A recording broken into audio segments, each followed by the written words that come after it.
Hi friends. ఒకరోజు మధ్యాహ్నం staff అంతా భోజనం ముగించుకున్న తర్వాత ఒక మేడం పేపర్ తీసుకున్నారు. స్థానిక వార్త ఒకటి చదివినారు.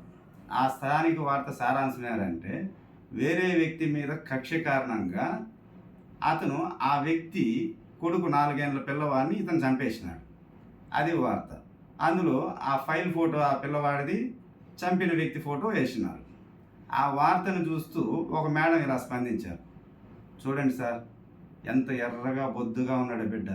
ఈ బిడ్డను చంపడానికి ఎలా సార్ వాడికి మనసు ఒప్పింది అన్నది. ఇదేంటి మేడం ఇంత క్రూరంగా మాట్లాడుతున్నారు మీరు అని. అంతేనండి సార్, మీరు నేను ఏది మాట్లాడిన ఏదో ఒకటి అంటారు. చూడండి మేడం, మొన్న ఏమన్నారు తెలిసినైనా, వెయింగ్ మిషన్ ఎక్కి వెయిట్ వేస్తూ ఉంటే ఇంకొక మేడము, మీరు చూడడానికి ఎలా ఉన్నారు, ఇంత వెయిట్ ఉన్నారు మేడం అని. నాకు బోన్ వెయిట్ ఎక్కువ మేడం అన్నాను. వెంటనే ఆయన మీకు హెడ్ వెయిట్ కూడా ఉందని అన్నాడు.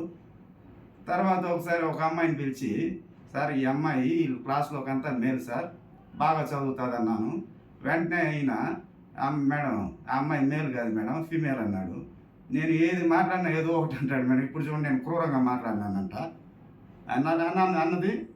పక్కన మేడం ఏం క్రూరంగా మాట్లాడింది సార్ మేడం అని. మేడం మాటల్ని సూక్ష్మంగా పరిశీలించండి. ఈవిడేమన్నారు, ఎంత ఎర్రగా బొద్దుగా ఉన్నాడు ఈ బిడ్డను చంపడానికి ఎలా మనసు ఒప్పింది అని అన్నది.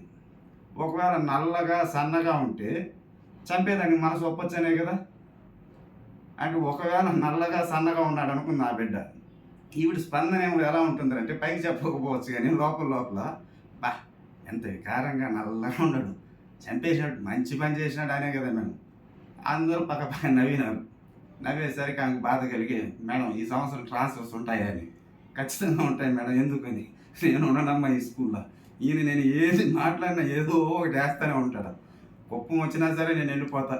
నేను ఇన్ని పని చేసే చోట నేను ఉంటాను. Okay friends, thank you so much.